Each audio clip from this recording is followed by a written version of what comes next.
Welcome to Doctor Student channel. Today we are going to talk about sign and symptoms and investigation of diarrhea in children. First symptom is dehydration. Extracellular fluid decreases, rapid pulse, hypotension and closed extremity shows dehydration.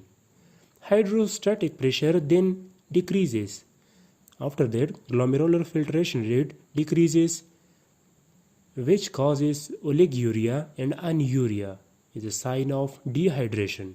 Second one is hypokalemia, when potassium level less than 3 milliequivalent or later, causes patient is not able to get enough potassium. Losing of potassium from gastrointestinal tract.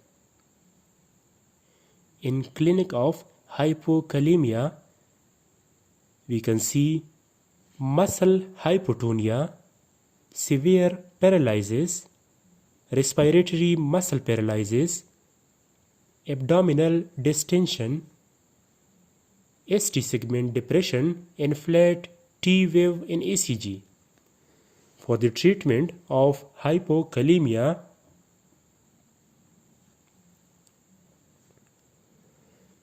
orally by using ORS, adding banana coconut water to diet, giving potassium 1 to 2 gram per day. In IV use, indication of IV potassium: if there is arrhythmia, severe weakness, acute flaccid paralysis due to hypokalemia, weak respiration, when patient can't take oral drugs, when serum potassium is equal or less than 2.5 milliequivalent or later. We use 2 to 3 milliequivalent over kg or 24 hours in a speed of 1 milliequivalent over kg or hour. Note: in 24-hour potassium must not exceed from 30 to 40 milliequivalent or later in IV fluids. We must check for it. Metabolic acidosis. Because in diarrhea, bicarbonate losses from intestine. In mild cases, we can use ORS, which has sufficient citrate and bicarbonate. But if the kidneys are compromised, then severe acidosis take places. Means bicarbonate decreases up to 12 milliclement or later, or maybe decrease from it. Means severe acidosis and respiratory acidosis starts from this area. Now we come to the treatment of acidosis. We use sodium bicarbonate 1 to 2 milliequivalent over kg, half at the time and half after 12 to 24 hours.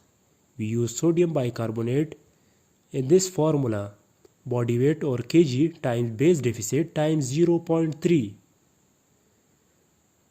Base deficit mean when we minus blood bicarbonate from normal bicarbonate level.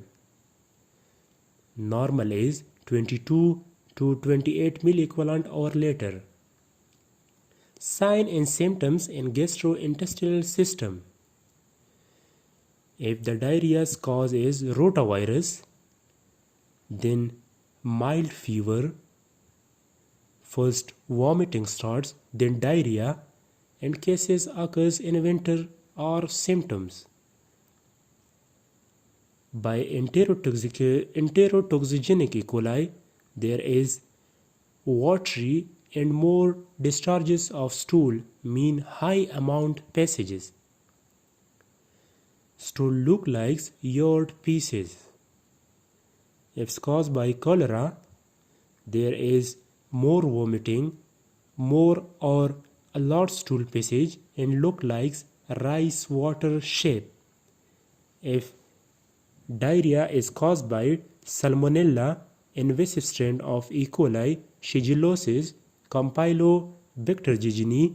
Then the symptoms are mucus and blood in stool, less volume of stool, patient looks like toxic, fever, abdominal pain, and tenesmus.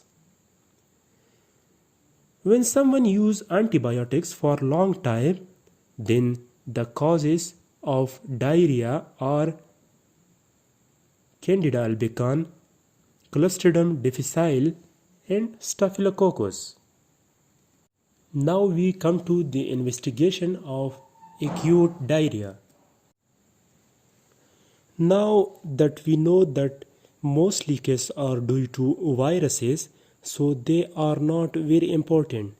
But in some cases, we do it.